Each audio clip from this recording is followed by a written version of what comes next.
When you're competing in such a fierce segment, making changes throughout the years is important, otherwise you're going to be left behind, which is exactly why I'm standing by this completely refreshed 2017 Rogue. Now, as you guys know, this was the company's best seller last year, outselling the Altima and its rivals from Honda and Toyota. So what makes this 2017 model so popular with shoppers? That's what we're here to find out.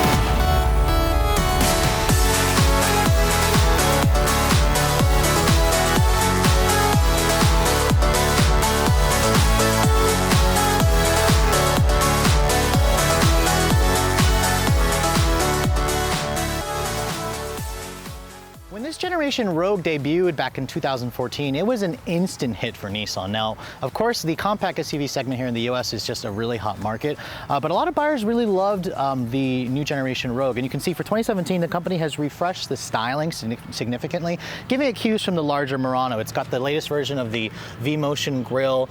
You have slightly updated LED headlights on my tester with standard LED daytime running lights. You can see there's now twin projector beams, and you have halogen fog lights. Now, my tester is the top of the line SL. There's still 4 trims, choosing from S, SV, SL, and then there's a hybrid version, which is a completely different review. Now, my tester has an optional 19-inch wheel that is available as part of a premium package.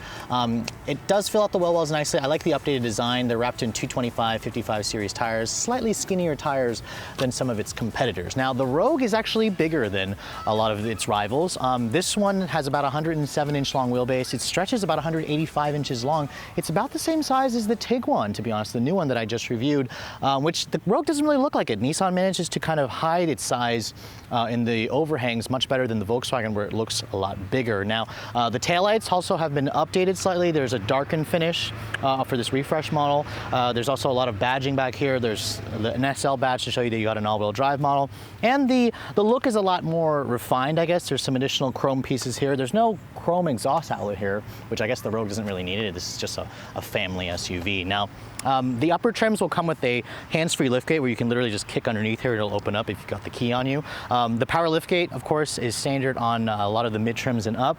My tester obviously has that. What it doesn't have is the third row option. Nissan was one of the first vehicles in the segment to offer a third row. You can only get it on the S and SV, the base models. The SL does give you a lot of cargo space because this is bigger. You're looking at around 32 cubic feet of space. If you fold down these seats, you're going to get around 70 cubic feet of space. That's literally at the top end of the class. I like the fact that Nissan gives you these cool little storage bins where you can literally take this little portion here and put it up on top if you want to use it as a cargo cover. When you're looking underneath here, you also get a temporary spare tire, so it's a good thing that Nissan doesn't force you to deal with a fix-a-flat kit like some competitors.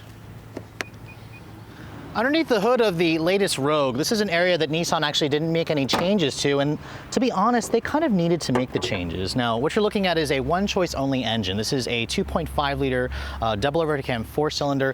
It's part of the QR25DE engine family. That's an engine that dates back to the 2002 Altima, if you guys can remember. It doesn't have direct injection. It's a pretty old engine by today's standards. It makes average numbers, 170 horsepower, 175 pound-feet of torque. It all goes through either front or all-wheel drive through an updated CVT Xtronic continuously variable transmission. Of course, Nissan is known for that. They've got a 1.6 turbo in the Juke. It would be nice if it was underneath the hood here. Now, at least, even though this car is rather sluggish, it has great gas mileage. The front drive model is rated at 26 in the city, 33, subtract 1 for all-wheel drive like my tester. This thing runs on regular gas. It'll tow up to 1,500 pounds and it weighs around 3,500 pounds. We'll get out on the road, we'll show you guys how it drives later on. For the inside of the refreshed Rogue, you can see my tester has a new platinum package that gives you these brown leather. They look fantastic. I mean, these brighter colors are kind of in right now, but the seats themselves, super comfortable, supportive. They're zero gravity front seats, which means they have some memory foam in them. Now, my tester being the top of the line has the smart key access system with push button start. This is a really old key fob. It's really time for Nissan to update it. It does have a remote start at least, but to start the vehicle up, just put your foot on the brake, push this button here to fire it up. And the engine sounds typical Nissan. I do notice at cold starts sometimes it will have kind of a raspy, kind of like metallic clatter noise at startup. I'm not entirely sure if that's the case for all of them or just my particular one, but when you shut the door, it sounds decently solid. I've heard slightly more tougher sounding doors and some of its competitors. Now, looking at the rest of this cabin, I see some nice updates here that they made for this year. First of all is the new steering wheel. It's a flat bottom steering wheel, nice leather wrapped. It's actually the same wheel that you find on a lot of new Infiniti products, so it's a nice steering wheel that they added. The rest of the interior is surprisingly high quality, actually. The dash is all soft touch here with a nice graining. There's this, same material that's on the seats on this part of the dash, although it looks kind of funny because it's only on the passenger side as opposed to, adding some elements here on the driver's side. The door panels are also soft touch here with some more piano black trim, chrome door handle. The window's only one touch on the driver's side though. Most competitors make it on the front windows as well. It's nice and padded here where your elbows are going to rest. The center console here, this is probably where Nissan should have made some updates. It's pretty darn old, to be honest. You only have a 7-inch screen here, which does have the upgraded unit with navigation. The map is really pretty old, to be honest. I mean, this map literally looks like it was lifted off of a 2005 Nissan product. At least Nissan does give you a 360 camera. This is part of their around view monitoring system, which again is nice. It does give you moving object detection, which is kind of like a rear cross traffic alert. The graphics of the screen, they could use some work, to be honest. I just reviewed the new Tiguan, as I said earlier. That had a much crisper, cleaner screen. So the technology, the graphics in here are definitely starting to get dated. At least Nissan gives you a nice panoramic sunroof. That's something that a lot of its Japanese competitors don't offer. You can get that on the SV trims and up.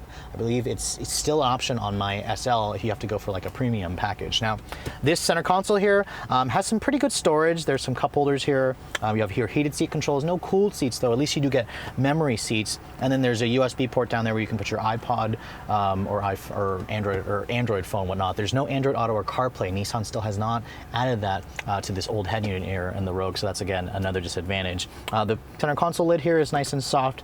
It doesn't slide forward, but it doesn't really need to. This controls the CVT transmission. It's a pretty traditional shifter. It's also a new shifter versus the old model. And overall, you're going to get in this interior, you're going to know how to use everything, but in terms of the most technologically advanced looking cabins, this is definitely starting to feel old compared to some of the really new rivals. The rear seat of the Rogue is also a really nice place to spend time. This is definitely one of the most spacious in the segment for the back seat. And then when you shut the door, it sounds pretty much just like the front seats. Now, what I really like about the rear seat is it sits up nice and high. Nissan kind of gives you that stadium-like seating, so you're sitting up a lot higher than the front seat. There's some good thigh support here. The bench itself, relatively comfortable, and I like how the floor here is nice and nearly flat. There's good foot space underneath here. I see some new features in the back this year. It's got 2 USB ports down here, so you can keep your kids' stuff charged, and then you get rear seat vents. Now, Nissan also gives you a nice little armrest here that folds down. Surprisingly, it could be padded right here, but it does give you some nice cup holders. I just wish that it was a little bit padded here where you're actually going to rest your elbows. But overall, the back seat is not bad. This is much better as a 5-passenger vehicle. There is a small third row available that my Tester doesn't have, but it's reserved for children, kind of similar to what I showed you guys in the all-new Tiguan. As you guys know me by now, the compact crossover segment is not my favorite, and it's been a while since I've driven the Rogue. I think this car, last time I reviewed it was like back in 2014 or 15, so it's been a few years, and as I showed you, Nissan made extensive updates to the look of this car. However, the driving dynamics remain largely the same. I mean, going down the road, the Rogue is a rather, pleasant car to drive. It's not going to really offend too many people when you're just driving it normally. It's not really until you start pushing the Rogue, and that's where you really start to notice a lot of this car's flaws.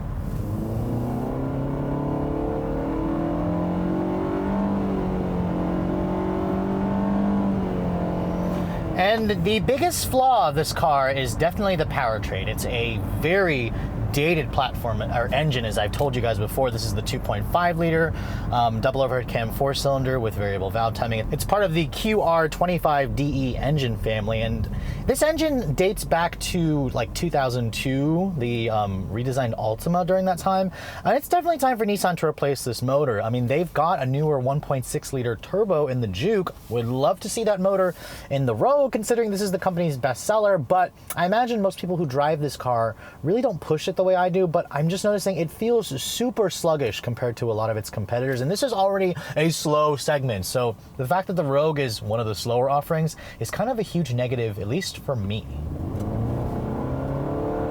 you can see, passing people, it's just a really annoying experience. I mean, the CVT does its best to kind of try to mimic gear ratios, but honestly, you hear the noises it makes. It just sounds just awful. It sounds like I'm seriously thrashing the car, and it reminds me of why I hate CVTs. I mean, if you're looking for a really great CVT, drive the Subaru Forester Turbo or the CRV 1.5, turbo with the CVT. That's a really great combination. The Rogue is just reminds you of why we hate CVTs in the first place. Now, when you're just driving the car normally, this is where the Rogue really excels. The ride quality is very, very comfortable. Even though this car has 18-inch wheels, it rides on the softer side, and you feel it in the suspension tuning. The seats are also great. These are the zero gravity seats, which kind of have like a memory foam in them, so they're very, very supportive. That annoying beep you keep hearing, that's the lane departure alert. It doesn't actually have active steering. It just will beep whenever you cross the lane. This car also has blind spot monitoring with a cross traffic alert, although it does have that the little sensor in the pillar, which I really don't like. You can't really see it that well. This car also has adaptive cruise control, where it will come to a stop, but just like the Subaru EyeSight, when it comes to a stop, it only will hold the car at a stop for like a couple seconds, and then it'll shut off, so it doesn't really technically have full stop and go like some of its competitors. The steering is just numb. It's light, it's somewhat quick. It's just, when you do this, you can literally feel all the body roll. The suspension just kind of heaves over on one side. Again, it's going all to the suspension tuning. I mean, this is probably one of the reasons why the Rogue sells so well, is because it's comfortable, it's roomy, it's spacious on the inside. This is one of the bigger offerings in the segment, and I just drove the new Tiguan literally a couple days ago in Denver, and this car's ride quality is pretty similar to the Tiguan, not quite as sporty. The Tiguan is quieter. This car, in terms of road noise, is up there, and mostly what you hear is just the annoying engine. I really hate the powertrain in this car. It just ruins an otherwise rather pleasant experience with the Rogue. Now, in terms of the CVT's responsiveness, it's definitely on the slower side, which is kind of a shame because Nissan pioneered the CVT. They were one of the first manufacturers to go mainstream. And when you put your foot down, it's quick to drop a ratio, but it's got that nasty rubber bandy slipping feeling. And there are different drive modes, although they put the buttons in a stupid location all the way down here, the lower part of the dash, where I literally have to take my eyes off the road to put it into sport or eco mode, which when I put it into sport mode, the sharpness gets a little bit better. Ultimately, it's just not a car that you want to push. There's no paddles on the wheel. They do give you a little bit of a manual mode here, which kind of simulates 7 ratios.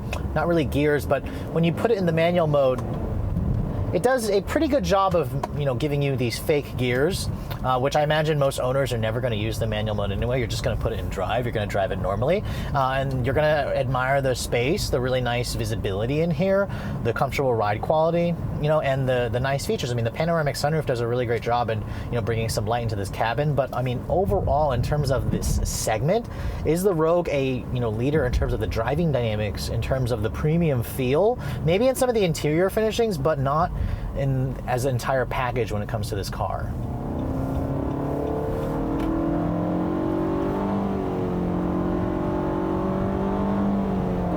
Now, 0 to 60 times for this car are definitely slow. It feels like, to me, like a nearly 10-second car, maybe like 9.5. Which is about a second slower than the average, and a lot slower than like the Turbo CRV, which will do it in like 7.5 seconds. So again, you're going to be wanting for power in the Rogue, so if that is a big consideration for you, I highly recommend checking out some of its competitors. To me, this doesn't even feel adequate, so it's a little bit disappointing that the Rogue feels so underpowered, especially when Nissan's got a way better turbo engine in the Juke that they could easily just transport into this car and replace this crazy old 2.5 liter 4-cylinder.